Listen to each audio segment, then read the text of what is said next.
দর্শকরা খুল্লাম খুল্লাতে আপনাদের সবাইকে স্বাগত জানাচ্ছি। প্রথমে অনুরোধ করছি দর্শকদের, আপনারা যারা ভিডিওটি দেখছেন, যারা ফেসবুকে দেখছেন তারা বেশি বেশি করে শেয়ার করবেন, এবং যারা ইউটিউবে দেখছেন তারা অবশ্যই ভিডিওটি সাবস্ক্রাইব করবেন এবং শেয়ার করবেন। দর্শকরা, আমি বিষয়টা দিয়ে আজকে যে বিষয়টা নিয়ে আলোচনা করবো, এটা নিয়ে আমি দুদিন আগে আলোচনা করার কথা ছিল, কিন্তু কোনো একটা কারণে আমি এটা করিনি, তো আজকে এটা করছি। সাংসদ পরিবার শুক্লবৈদ্য একটি বাংলা সাহিত্য সভার একটি অনুষ্ঠানে বলেছেন যে বাঙালির নেতৃত্বকে শেষ করে দেওয়ার চক্রান্ত হয়েছিল এবং এটা এখনো অব্যাহত আছে। তো তিনি তার ভাষণে বাঙালির নেতৃত্বকে শেষ করে দেওয়ার যে চক্রান্ত হয়েছিল, শ্যামাপ্রসাদ মুখোপাধ্যায়, সুভাষচন্দ্র বসু থেকে শুরু করে আলোচনা করেছেন এবং এখনো হচ্ছে বলেছেন, কিন্তু এখন কি হচ্ছে সেটা তিনি পরিষ্কারভাবে বলেননি। এটা ঘটনা বাঙালির নেতৃত্বকে শেষ করার চক্রান্ত স্বাধীনতার পর থেকে হচ্ছে। তো আমি সারা দেশে কি হচ্ছে সেটা নিয়ে আমি এই মুহূর্তে আলোচনা করছি না, কারণ সারা দেশের প্রেক্ষাপটে এইগুলো কথা বলাটা কতটুকু যুক্তিযুক্ত এটা অন্য প্রশ্ন। আমি আনছি আসামের রাজনীতির ক্ষেত্রে বাঙালি নেতৃত্ব কিভাবে ধ্বংস করে দেওয়া হয়েছে সেই প্রসঙ্গটাকে। এবং পরিমল শুক্লবৈদ্য তার ভাষণে আসামের প্রসঙ্গ আলাদাভাবে খুব কমই এনেছেন এবং তিনি বলেছেন যে কিভাবে সুভাষচন্দ্র বসুকে কংগ্রেস নেতৃত্ব কুণ্ঠাসা করেছিল, শ্যামাপ্রসাদ মুখার্জিকে করেছিল, এইসব কথা তিনি এনেছেন। যদিও আজকে আমি যে কথাগুলো বলবো এগুলো কথা অনেকটা অপ্রিয় হবে অনেকের কাছে, কিন্তু আমি বলতে বাধ্য হচ্ছি যে আসামে বাঙালির নেতৃত্বকে কিভাবে ধ্বংসের মুখে কিভাবে আজকে নিঃশেষ করে দেওয়া হচ্ছে।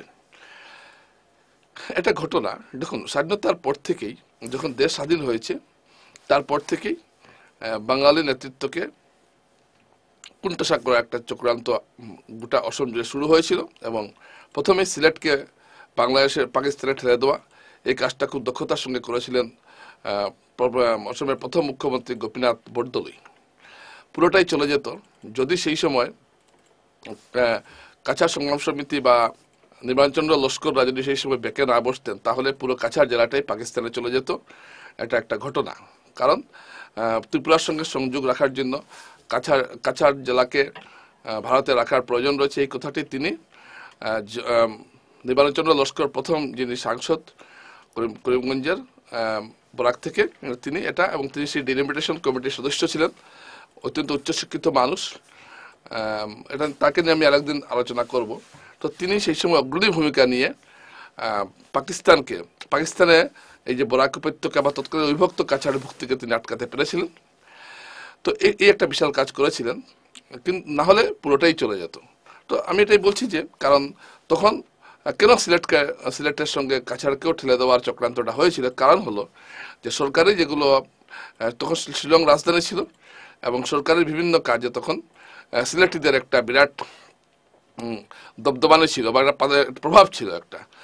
একসময় ডিসি অফিসকে বলা হতো সিলেটি অফিস, মাফ করবেন, অডিট অফিসকে, শিলংয়ের অডিট অফিসকে। তো এবং শিলংয়ের বেশিরভাগ লোকই ছিলেন তখন বাঙালি। ঠিক এরকম একটা পরিস্থিতি তখন ছিল শিলংয়ে, কিন্তু স্বাধীনতার পর থেকে সেটা আস্তে আস্তে প্রশমিত হতে থাকে। এরপর এলো 1961 সালে ভাষা বিল, এবং সেখানে আমরা দেখলাম যে অসমিয়াকে একমাত্র রাজ্য ভাষা করার জন্য বিল পেশ করা হলো এবং বিল গৃহীত হলো। এর প্রতিবাদে ভাষা আন্দোলন হয়েছে, 11 জন শহীদ হয়েছেন। তো সেই সময় এটা হয়েছে, এবং সেই সময় যে বাঙালি নেতৃত্বরা ছিলেন তারা অত্যন্ত অগ্রণী ভূমিকা নিয়েছিলেন। আমি সবার নাম এখানে বলবো না, আপনারা জানেন যারা ছিলেন সেই সময় তারা প্রত্যেকেই অগ্রণী ভূমিকা নিয়েছিলেন ভাষা আন্দোলনে, এবং যার ফলে বরাকের বা অবিভক্ত কাছাড়ের সরকারি ভাষা বাংলা হতে পেরেছিল 11 জন শহীদের রক্তের বিনিময়ে। তো এগুলো কথা কিন্তু পরিমল শুক্লবৈদ্যের ভাষণে তেমনভাবে উঠে আসেনি। তো দেখা যাচ্ছে তার এইভাবে একের পর এক সার্কুলার, তারপর 1985 সালের সেবা সার্কুলার। তো আপনারা বলবেন যে এইসব করা আমার একটা বাংলা ভাষার উপর একটা আক্রমণ। এইসব আক্রমণ প্রতিহত করেছেন সাধারণ মানুষ, বাঙালির নেতৃত্বরা ছিলেন, কিন্তু অনেক ক্ষেত্রে অনেক বাঙালি নেতারা বিশ্বাসঘাতকতাও করেছিলেন। আমি এইসব নামগুলো ওদেরকে ছোট করছি না, করেছিলেন, যার পুরস্কার স্বরূপ তারা মন্ত্রী হয়েছিলেন, বিধায়ক হয়েছিলেন। অনেক নেতা যাদের আমরা খুব সম্মান করি তাদের মধ্যে অনেকেই এটা করেছিলেন। যাই হোক, এইভাবে বাংলা ভাষার উপর একটা আক্রমণ চলতে থাকলো। তারপর 1980 সালে বঙ্গাল খাদা আন্দোলন, বাঙালিদের উপর নিপীড়ন চললো সারা রাজ্য জুড়ে। গুয়াহাটি বিশ্ববিদ্যালয়ে বাঙালি ছাত্রদের উপর অত্যাচার চললো। এসব এসব নানা ঘটনা ঘটলো। আসুর নেতৃত্বে শুরু হলো আন্দোলন, এবং সেই আন্দোলনের সময় যখন সেই আন্দোলনের সময় তৎকালীন জনসংঘ আসাম আন্দোলনকে সমর্থন করেছিল। এটা একটা ঘটনা। আজকে হয়তো যারা বিজেপি করছেন তারা হয়তো এই ঘটনাটা ভুলে গেছেন, কিন্তু তৎকালীন জনসংঘ কিন্তু এই আন্দোলনকে সমর্থন করেছিল। আম, যাই হোক, তারপর আসাম চুক্তি স্বাক্ষর হলো। আসাম চুক্তি স্বাক্ষরের পর আম, এই আন্দোলন শেষ হলো। কিন্তু আসাম চুক্তি নিয়ে এলো বাঙালিদের জন্য আরো এক অভিশাপ, যার ফলে আমরা এখনো ভোগ করছি। এই যে ডিভোটার এইসব এসেছে, তো এই সমস্ত কিছুই হয়েছে কংগ্রেস সরকারের আমলে। কিন্তু তখন এই যে বাঙালি মানুষ ভাবলেন যে বিজেপি সরকার এলে, কারণ কংগ্রেস সরকারের আমলে হলেও কিন্তু সেই নির্যাতনের মাত্রা বরাক উপত্যকা অঞ্চলের পক্ষে এই যে সরকারের নির্যাতনের মাত্রাটা অনেকটা কম ছিল, কারণ বরাক থেকে কিছু নেতা ছিলেন। পাশাপাশি আমি এটাই বলতে চাইছি, আমি প্রথমে দলীয় ইয়েগুলা বলে দিচ্ছি। তারপর বিজেপি সরকার ক্ষমতা আসার পর আমরা দেখলাম এনআরসি চালু হলো, এনআরসি রূপায়ণের কাজ শুরু হলো, ডিভোটার গ্রেফতারের সংখ্যা বাড়তে থাকলো, চূড়ান্ত নির্যাতন চললো। সবশেষ যেটা হলো সেটা হলো চাকরি ক্ষেত্রে বাঙালিদের প্রতিনিধিত্ব সাংঘাতিকভাবে কমে গেল। যেটা আগে ছিল অনেক দিন থেকেই কমে আসছিল, কংগ্রেস আমল থেকেই কমে আসছিল, বিজেপি আমলে এটা পূর্ণাহুতি ঘটলো, অনেকটাই সেটা কমে গেল। কিন্তু এইসব কথা তো বাঙালি নেতৃত্বকে এইসব কাজ কেন করা হলো, এইসব কাজ করতে কেন তেমন অসুবিধা হলো না? 1961 সালে ভাষা আন্দোলনে ভাষা চাপানোটা তারা পারলেন না, কেন পারলেন না? সেই সময় এখানকার নেতারা প্রতিবাদ করেছিলেন, তারা রাস্তায় নেমেছিলেন, মানুষকে সংগঠিত করেছিলেন।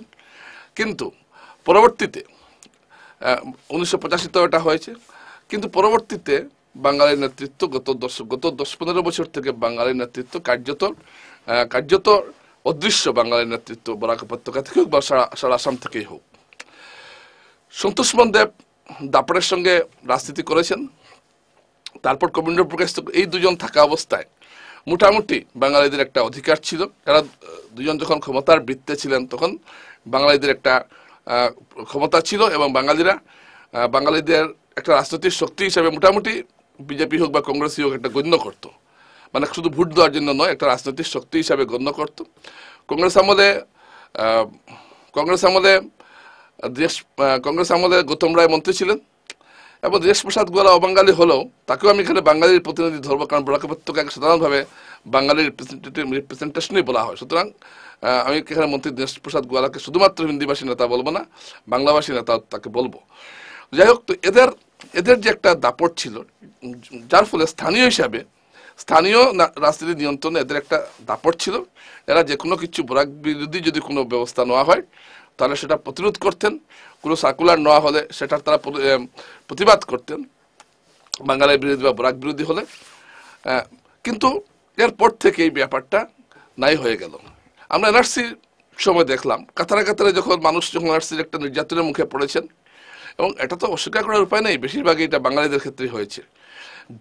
একের পর এক ডিভোটারে মানুষকে জেলে যেতে হচ্ছে, বাঙালি হিন্দুদের আমি বেশিরভাগ বলবো। অনেকে আপনারা কেউ যদি মনে করে এই লোকটাকে বাঙালি হিন্দু করছে, এতে আমার কিছু আসে যায় না, কারণ যেটা সত্য আমি সেটাকে বলবো। যদি অন্যরা যেতেন অন্যদের কথাও বলতাম, কিন্তু বাঙালি হিন্দুদের জন্য বলার কেউ নেই, আমার মতো একটা নিরীহ মানুষই বলবে। আমি নেই কেন বলছি? নেই তো। আপনারা দেখান গত 10-15 বছরে কোন বাঙালি নেতা তেমন ভাবে দাঁড়িয়ে কথা বলেছেন? এক কমলাক্ষ দেবপ্রকাশ তো বলতে পেরেছিলেন দাঁড়িয়ে, বিধানসভায় দাঁড়িয়ে, সেই কণ্ঠটাকে স্তব্ধ করে দেওয়া হলো। তিনি এখন কথা আর বলবেন না, উল্টো তিনি বলছেন না, যা হচ্ছে ভালো হচ্ছে। তো এরকম একটা জায়গায় দাঁড়িয়ে পরিমল শুক্লবৈদ্য তো কথাটা ঠিক বলেছেন, কিন্তু তার বলা এবং তার বক্তব্য দুটোর মধ্যে কিন্তু অনেক ফারাক থেকে গেল। এটি অত্যন্ত দুঃখজনক ঘটনা। আমি কাউকে ব্যক্তিগতভাবে দোষারোপ করি না, কিন্তু কেউই তো পারলেন না। গত কয়েকটা বছর থেকে যে বাঙালির উপর নির্যাতন চললো, কেউ তো পারলেন না সেটা আটকাতে, কেউ তো পারলেন না। এখন সবাই বলছেন যে হ্যাঁ, এখন তো সরকার দিয়েছে ডিভোটারদের কাউকে নতুন করে ডিভোটার নোটিশ না দেওয়ার জন্য সরকারের একটা আদেশ জারি হয়েছে। এটা কোন সময় জারি হলো? এতটা লোকের ধ্বংস হওয়ার পর, অনেকটা মৃত্যু ঘটার পর এই আদেশ জারি হয়েছে। এটা কি এমন উপকার হয়ে গেল? এটা অনেক আগে, এইটা যদি করা যেত অনেক আগেই করা যেত। 4 বছর আধার কার্ডের নামে মানুষকে ঝুলিয়ে রাখা হয়েছে। এখন দেখা যাচ্ছে আধার কার্ড হয়ে যাচ্ছে এক কথায়, তার মানে ইচ্ছাকৃতভাবে রাখা হয়েছিল, এটাই বলতে হবে। আজকে বরাক উপত্যকার সমস্যা নিয়ে সোচ্চার হওয়ার মতো নেতা কোথায়? নেই। আজকে কেন্দ্রীয় মন্ত্রিসভায় বরাকের একজন মন্ত্রী নেই। কেন নেই? তো সুতরাং সর্বভারতীয় ক্ষেত্রে বাঙালির নেতৃত্ব শেষ করে দেওয়ার চেষ্টা হয়েছে, এটা অনেক কারণ থাকে, কিন্তু পারেনি, ব্যর্থ হয়েছে। সর্বভারতীয় স্তরে বাঙালিরা এখনো একটা বিশাল ভূমিকা নিয়ে চলছেন, বিশাল অনেকগুলো প্রতিষ্ঠানে বাঙালিরা রয়েছেন। বাঙালিদের নিজস্ব একটা রাজ্য রয়েছে পশ্চিমবঙ্গ, কিন্তু আসামের অবস্থাটা কি? ত্রিপুরাতে দেখুন অনেক ভালো আছে, কিন্তু আসামের অবস্থাটা কি? আসামের বাঙালিদের তো আর ব্রহ্মপুত্র উপত্যকা বাঙালিদের তো মাথা তুলে দাঁড়ানোর ক্ষমতা নেই। তাদেরকে এমনভাবে নিষ্পেষিত করে রাখা হয়েছে, তারা নিজের ভাষাটাও ভালো করে বলতে চান না, সবসময় ভয়ে ভয়ে থাকেন। কিন্তু বরাক উপত্যকার বাঙালিরা, তাদের নেতা কোথায়? আজকে বরাক উপত্যকার নির্বাচনের টিকিট কাদের দেওয়া হয়? আপনারা দেখান যে খুব একজন তুখোড় মানুষ, সৎ ব্যক্তিত্ব সম্পন্ন মানুষকে টিকিট দেওয়া হচ্ছে, যিনি কথা বলতে পারেন, যার উপর আপনি ভরসা করতে পারেন, এরকম লোককে কি টিকিট দেওয়া হয়? কংগ্রেসও দেয় না, বিজেপিও দেয় না। টিকিট কারা দেওয়া হয়? কাকে দেওয়া হয়? যারা আজ্ঞাবহ হতে পারবে তাদেরকে টিকিট দেওয়া হয়। এভাবেই। আর দেখুন, নেতা কে হবেন? যিনি বিধায়ক হবেন, সাংসদ হবেন বা মন্ত্রী হবেন, তিনিই নেতা হতে পারবেন যে কোনো দলের। কারণ ক্ষমতার সঙ্গে থাকা নেতার প্রয়োজন রয়েছে। ক্ষমতার বাইরে থাকার নেতারা তো তেমন কিছু করতে পারবেন না। যিনি ক্ষমতা, যে দল আছে সেই দলের নেতারাই একটা কিছু করতে পারবেন। কিন্তু সেই দলের নেতারা কি হয়েছে? সেই দলের নেতাদের অবস্থানটা আজকে কি? কিচ্ছু নেই। আজকে আজকে দেখুন, বিধায়করা আছেন, তারা কোন কাজটা করছেন? তারা শুধু ড্রেন দেখাশোনা করছেন, কাউকে ইন্দিরা আবাসে, মাফ করবেন, কাকে কাকে অরুণোদয় দেওয়া যায়, অরুণোদয় লিস্ট বানাচ্ছেন। এটাই হয়ে গেছে এখন একজন বিধায়কের কাজ। বৃহত্তর অর্থে কিছু করা যাচ্ছে, কিচ্ছু হচ্ছে না। ডেভেলপমেন্টের কাজ, এটা তো ডিপার্টমেন্ট করবে, সরকারি বিভাগ আছে, ঠিক আছে, এমএলএদের, বিধায়কদের তদারকি করতে হয়। কিন্তু বৃহত্তরভাবে জাতির যে একটা সংকট, এই যে বরাক উপত্যকায় যে চাকরিটা কম হলো, এটাকে বিরোধিতা করে তো দূরের কথা, উল্টো উল্টো মানুষকে মিথ্যা বোঝানো হচ্ছে যে না না, বরাক থেকে অনেকে বাইরে চাকরিতে গেছেন। এখন পর্যন্ত বরাকের জেলাভিত্তিক কতটা নিযুক্তি হয়েছে সেই তালিকা প্রকাশ করা হলো না। 100 জন হয়েছে, 200 জন হয়েছে এক একটা বিধানসভা এলাকায়, সেটাকে দেখিয়ে বলা হচ্ছে। কিন্তু এগুলো নিয়ে কথা তো বলা হয় না। এখন পর্যন্ত বরাকের যোগাযোগ ব্যবস্থাটা ঠিক হলো না। হ্যাঁ, এই যে ট্রেনে যাচ্ছে, ট্রেন যে আমরা সবাই করছি, ওই তো কয়েকদিন পরেই তো বর্ষা নামবে। ধরুন মে মাস থেকেই বর্ষা, গতবার তো মে মাসেই বন্ধ হয়ে গেছিল ট্রেন, কয়েকদিন পরে পরে বন্ধ হয়ে গেছে। একটা পঙ্গু ব্রডগেজ আমরা পেয়েছি, একটা ভালো ব্রডগেজ লাইন আমরা পেলাম না এখন পর্যন্ত। মহাসড়ক, একটু বৃষ্টির দিন মহাসড়কের অবস্থা কি হয়? তারপর আবার টুল সংগ্রহ চলছে মহালয়, রাস্তায় নেই আবার টুল সংগ্রহ। আশ্চর্য ঘটনা, রাস্তায় নেই আর গাড়ি থেকে টুল সংগ্রহ করা হচ্ছে। এরকম অদ্ভুত অদ্ভুত ঘটনাটা ঘটছে। পর্যটনের মানচিত্রে বরাকের কোনো স্থান নেই। এসব কথা বললে অনেকে বলবে এর কারণটা কি? এর কারণটা হলো যে বাঙালি নেতৃত্বকে শেষ করে দেওয়া হয়েছে। এখন যারা বাঙালি নেতৃত্বে আছেন, তাদের সেই ক্ষুধার বুদ্ধি নেই, সেই তেজদীপ্ত ভঙ্গিমা নেই, সেই ধরনের দাপটালা কে আছেন দেখান আমাকে। নেই, কেউ নেই। তো ঠিক এরকম জায়গায় দাঁড়িয়ে আমরা কি ভাবতে পারি? তো কথা ঠিকই বলেছেন বাঙালি নেতৃত্ব। আজকে এমনই অবস্থা হয়েছে যে বরাকে একজন বাঙালি নেতা তেমন ভাবে মুখ্যমন্ত্রী ঘনিষ্ঠ হতে পারলেন না। এটা অত্যন্ত দুঃখের কথা। তো এইসব কথা আমি কেন আনছি? যে পরিবেশ উগ্রবাদের কথা শোনার পর এনআরসিতে 12 লক্ষ বাঙালি হিন্দুর নাম নেই। এখনো এরা কি অবস্থায় আছেন তার খবর কেউ নিয়েছে? এরা কি মানসিক যন্ত্রণায় দিন কাটাচ্ছেন? এনার নাম এনআরসিতে নেই। এনআরসিতে বলা হলো যে এনআরসিতে নাম না থাকলে হবে, কিন্তু প্রতিটা ক্ষেত্রে এনআরসির কাগজ চাওয়া হচ্ছে। এখন আপনি পাসপোর্ট করতে যান, এনআরসির কাগজে নাম আছে কিনা, আপনি জমি রেজিস্ট্রি করতে যান, আপনার সেকেন্ড লিস্টে নাম উঠেছে কিনা। বলা হচ্ছে এটা একটা কোনো কাজের কাগজ নয়, এনআরসি যেহেতু কোনো মান্যতা পায়নি, কিন্তু দেওয়া হচ্ছে। কারণ তার মানে এটাকে একটা বেস ধরা হচ্ছে সরকারিভাবে, অলিখিতভাবে হোক। এটার বিরুদ্ধে তো কেউ কথা বলছেন না। ডিভোটার নিয়ে এতটা নির্যাতনের পর কত বিধায়ককে আমি ব্যক্তিগতভাবে বলেছিলাম যে আপনারা কিছু একটা করুন। তোমরা বলে না, এটা হয় না, এটা পুলিশ থেকে হয়। আরে হয় না, একটা কথা, ক্ষমতা আপনাদের হাতে, হয় না। তো বেশি বললে এখন তো ডিসপ্লে প্রভুরা রাগ করবেন, তাই তারা চুপচাপ থাকেন। তো এরকম মেরুদণ্ডহীন মানুষকে যদি বারে বারে প্রতিনিধি হন, তাহলে কি আর করা যাবে? একটা নির্দিষ্ট গণ্ডির কিছু লোককে নিয়ে চলা, কয়েকটা ড্রেন বানালাম, রাস্তা বানালাম, ছবি উঠালাম, কিছু উদ্বোধন করলাম, কারো বাড়িতে দেখতে গেলাম, অসুস্থ একজনকে গিয়ে 5,000 10,000 টাকা দিয়ে এলাম, এটাই কি বিধায়কদের কাজ? আজকে প্রজাতন্ত্র দিবসের দিন, আমি ভুলে গেছি আপনাদের শুভেচ্ছা জানাতে। আজকে আমি এই কথাগুলো এই জন্য ইচ্ছা করে আজকে বলছি, আমি প্রজাতন্ত্র দিবসকে প্রজাদের অধিকার দেওয়া, আজকের দিনটাতে সংবিধান রাষ্ট্রের উদ্দেশ্যে সমর্পণ করা হয়েছিল সংবিধানকে, অর্থাৎ আজকে থেকে প্রজার শাসন চালু হলো। এর আগে ছিল ব্রিটিশ শাসন অর্থাৎ রাজার শাসন, আজকে থেকে চালু হয়েছিল, আজকের দিনটি থেকে চালু হয়েছিল প্রজার শাসন। সেই প্রজাদের অধিকারটা কোথায়, সেই বাঙালি প্রজাদের অধিকারটা কোথায়, বাঙালি প্রজাদের যে প্রতিনিধিত্ব, সুতরাং বাঙালির বিরুদ্ধে চক্রান্ত যে চলছে, কিন্তু এইগুলো কথা কিন্তু পরিমল শুক্লবৈদ্যের ভাষণে আসেনি, আসবে না। আপনি কংগ্রেস যে কোনো একজন বিজেপি আজকে কংগ্রেসকে দোষারোপ করবেন, কংগ্রেস বিজেপিকে দোষারোপ করবে, কিন্তু আমরা তো জানি আসলে কে কে কতটুকু ভালো, কে কতটুকু খারাপ। আমার তো ভালোই জানা আছে কোন দলটা বাঙালির জন্য কি করেছে। এই সিপিএম এত বড় দেখায়, সিপিএম কোনোদিন কোনো বাঙালিকে তাদের রাজ্য সম্পাদক করতে পেরেছিল? পারেনি। আসাম চুক্তি বিরোধিতা করেছিল সিপিএম, এখানে সমর্থন করেছিল। আমার সবার চরিত্র আমাদের জানা আছে। সুতরাং দর্শকরা, এই কথাগুলো আমি আজকে আনলাম কেন, যে কথাটা পরিমল শুক্লবৈদ্য তুলেছেন এটা সত্য কথা, কিন্তু একটা কথা মনে রাখতে হবে, আয়নার ঘরে বসে ঢিল মারলে হয় না, ঘর ভেঙে যেতে পারে। এগুলো মনে রাখা উচিত। বাঙালি জাতিকে নেতৃত্বহীন করার বা বাঙালি জাতিকে প্রতিনিধিত্বহীন করা, নেতৃত্বহীন করার চক্রান্তটা আজও চলছে, এটা সমান সত্য এবং এর জন্য সবাই দায়ী। নমস্কার।